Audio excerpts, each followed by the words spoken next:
Climate change is threatening coastal communities and the health of the ocean around the world. Hundreds of millions of people are at risk from flooding and storm surge in villages, towns and cities.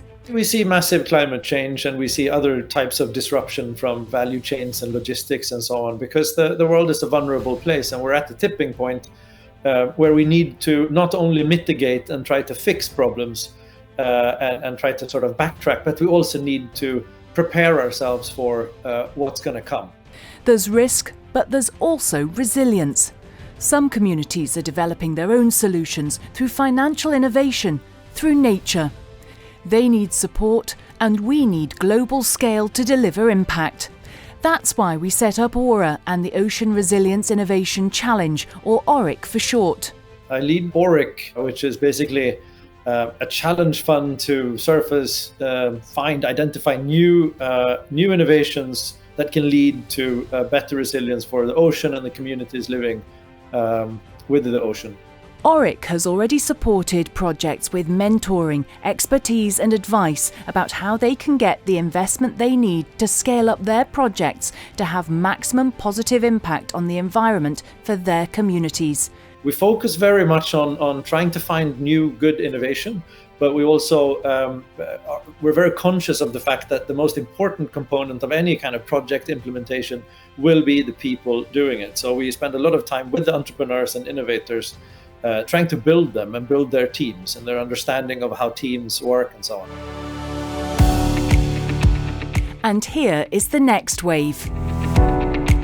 Ablobi offers fishers an opportunity to digitize their fishery, to connect with an electronic logbook, to record their catches, their expense, their income, but also to push some of that data into a digital supply chain. Fishers who are using our platform are able to earn 3 to 4 times more than what they would have been able to earn at the harbor by selling it to kind of more mainstream middlemen. Now that's a radical change. That fisher is paid digitally and is able to engage with the training program, the financial well-being programs that we offer. They say that this is the golden age of satellite Earth observation. Each year we have terabytes of satellite data being put up. For the project in the Sundarbans, we've been able to map coastal erosion. So we're seeing that properties, hotels, recreational facilities are being consumed by the sea.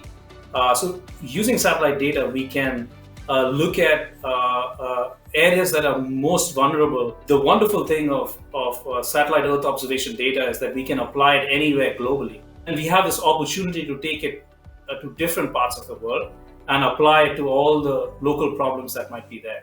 We're an international NGO that really uses surfing to drive effective conservation of our coastal areas around the world. Well, we have a couple of strategies of working with this community. One is to create new protected areas, with surfing being the driving force for creating that protected area. We also do stewardship projects, so ways to improve water quality or reduce trash. And we find that surfers are really, really effective constituency for being voices for conservation. Documenting and observing how our coastal ecosystems are changing is critically important. And so if you've got an incentivized population to do that, we're really ahead of the curve. We work with traditional small-scale fishers throughout the tropics, and the key challenge they face in rebuilding their fisheries, but also just in their daily lives, from paying for school fees to repairing their gear, to buying new boat engines, to getting competitive prices for their catch, is that they have no access to basic financial services. So they have no credit, they have no way of saving, they have no way of getting insurance. And we just constantly come up against this barrier of financial exclusion. Working with ORRAA gives us the opportunity to bring in the digital data, the technology, and eventually the financing to transform small-scale fishers' lives. We make eco-positive leather out of invasive species to help sort of restore the ecosystem, restore the natural order. So we make lionfish leather as an input into the fashion industry and a way to empower communities, divers, fishing cooperatives all around the world to combat this species that's wiping out 80% of life on any coral reef that it touches. So this whole invasion originally started with 11 original lionfish, and now they number in the hundreds of millions, if not billions. And so we go to these fishing cooperatives and we tell them, hey, you've never had a market for lionfish before, but hey, we are happy to create one and help you get rid of this problem.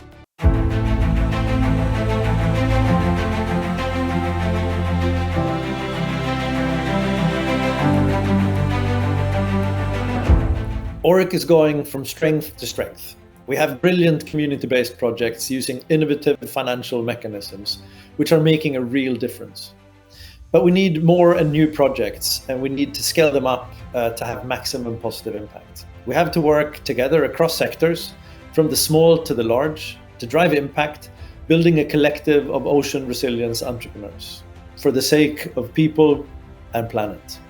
Swiss Re Foundation funds ORIC 2 because we believe it's a very innovative sourcing mechanism as part of an entire ecosystem value chain under ORRAA, and that's exactly what is needed to move this sector. It's a very nascent sector, and we need to see a lot of developments to achieve the goals on the impact side that we have. Our experience with ORIC 2 has been really rewarding. Why? Because it's given us the opportunity, the time, the network, stakeholders to really help crystallize, our pathway to scale, and obviously our pathway on how we curate or facilitate financial services within the Abelobi Marketplace program. The ORIC team has been phenomenal. The sessions have been very helpful. We've been paired with a phenomenal mentor. The administrators really know what they're doing. We've loved the education and the process and how they've taken our vision and helped us elevate it another level. Somebody like ORRAA is critical to us actually networking the right people, getting the technical expertise and getting the financing. ORIC team has been wonderful.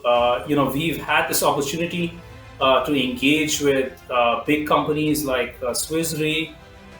We've worked very closely with mentors. We recently went through, intensive leadership academy. So I think, they're really helping us with our project. That boldness is pretty unique to the ORIC team and ORRAA in general.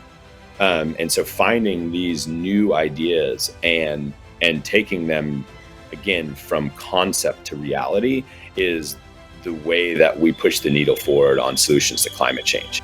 ORIC is generously supported by the Swiss Re Foundation, the Government of Canada and the UK's Blue Planet Fund. Contact ORRAA to find out how you can get involved.